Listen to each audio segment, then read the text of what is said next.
Hello and welcome back to another PowerShell video. Today we're going to be covering dialog boxes.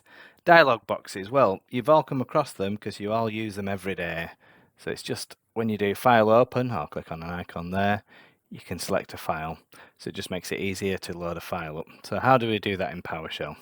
First of all, it's the object open file dialog. We're going to create an object there. We're going to set the add extension. That automatically adds the extension to the file name. And then we're going to set the filter. In this case, we'll want to look at CSV files. Multi-select, we don't want multiples of them, so we're going to set that to false. The filter index is going to set that to 0. Initial directory, that's where it's going to start. Just going to start in my temp folder. And then the title of the box is test dialog box. And then we're going to show it. You can actually look at the results. So if the result is OK, so they've clicked the OK button, then we want to do something.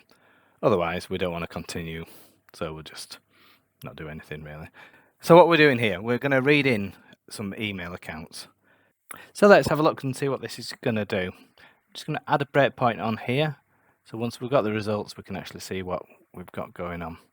So we'll add a breakpoint on there and we'll hit play. So you can see it started off in my temp1 folder. I've got a file called users.csv. So we'll just open that up.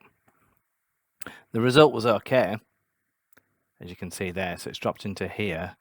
And we're going to say for each user, so I'm just going to step through this. So that's all the accounts there. And for each individual one, as you should be able to see there, I'm just going to step through, loop through them all, and it's just going to display them on here. So let's just run that without the breakpoint so we can see it from the top. So I'll clear that off.